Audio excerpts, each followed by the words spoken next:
মহাকাশে ফেরেশতাদের জিকিরের ধ্বনি রেকর্ড করেছে নাসা। 1400 বছর আগে মহানবী সাল্লাল্লাহু আলাইহি ওয়াসাল্লাম বলেছিলেন, আকাশের প্রতিটি অংশে ফেরেশতারা সিজদায় লিপ্ত এবং আল্লাহর জিকিরে ব্যস্ত। তাহলে এবার কি সেই সত্যের প্রমাণ পেল বিজ্ঞান? বিস্তারিত থাকছে ডেস্ক রিপোর্টে।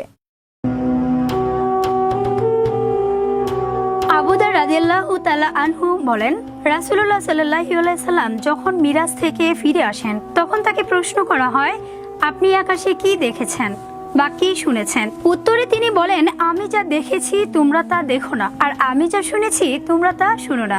আকাশে প্রচন্ড কাঁপনের শব্দ হচ্ছে, আর তা হওয়ার কারণও আছে। আকাশের 4 আঙ্গুল পরিমাণও জায়গা খালি নেই, সবখানেই ফেরেশতারা সিজদায় আছেন আর আল্লাহর জিকির করছেন। 1400 বছর আগে মহানবী সাল্লাল্লাহু আলাইহি সাল্লাম বলেছিলেন, আকাশের প্রতিটি অংশে ফেরেশতারা সিজদায় লিপ্ত এবং আল্লাহর জিকিরে ব্যস্ত। তাহলে এবার কি সেই সত্যের প্রমাণ পেল বিজ্ঞান? নিজেদের অজান্তেই নাসা আবিষ্কার করলো আসমানে থাকা ফেরেশতাদের জিকিরের ধ্বনি নাসার একটি গবেষণায় উঠে আসে। মহাশূন্যকে নিঃশব্দ ভাবা হলেও আসলে সেখানে প্রতিনিয়ত শব্দ হচ্ছে। গবেষকরা সেই শব্দ শুনে বলছেন, যেন বিলিয়ন বিলিয়ন মানুষ একসঙ্গে গান গাইছেন। অথচ শবে মেরাজের রাতে রাসূলুল্লাহ সাল্লাল্লাহু আলাইহি সাল্লাম বলেছিলেন, মহাকাশে প্রতিনিয়ত ফেরেশতারা জিকির করছেন। তবে কি এবার রেকর্ড করা হলো ফেরেশতাদের জিকিরের ধ্বনি? রাসূলুল্লাহ সাল্লাল্লাহু আলাইহি সাল্লাম একটি হাদিসে বর্ণনা করেছেন, মহাকাশে প্রচন্ড ঝাঁকুনির মতো শব্দ হচ্ছে বলেন।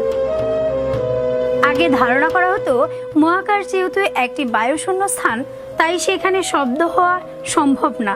কিন্তু মহাকাশ গবেষণা কেন্দ্রের নাসার একাধিক গবেষণায় বর্তমান সময়ে এটা প্রমাণিত হয় যে মহাকাশে শব্দ হচ্ছে।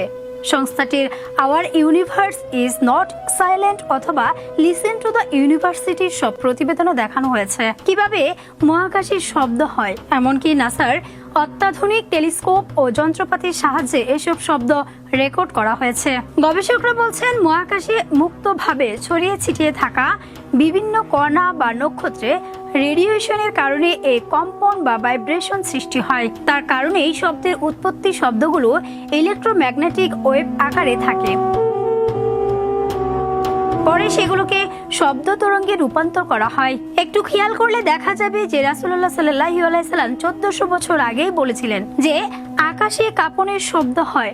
নাসাও বর্তমানে বলছে শব্দ কাঁপনের কারণেই হয়। নাসা মহাকাশে এমন শব্দ আবিষ্কার করেছে ঠিকই, কিন্তু তারা এর পিছনে বিভিন্ন কারণ বর্ণনা করেছেন। কোন গবেষণায় বলা হচ্ছে নক্ষত্রের চুম্বক ক্ষেত্র কোথাও, আবার বলা হচ্ছে প্রাচীন মহাবিশ্বের বিস্ফোরণের শব্দ। তবে শব্দগুলো মহানবী সাল্লাল্লাহু আলাইহি সাল্লামের হাদিসের বর্ণনার সাথে পুরোপুরি মিলে যায়। আসলে এই শব্দগুলো ফেরেশতাদের জিকিরের শব্দ কিনা তা আল্লাহই ভালো জানেন। এছাড়া বিজ্ঞানীদেরও এ বিষয়ে কোনো সুনির্দিষ্ট ব্যাখ্যা নেই।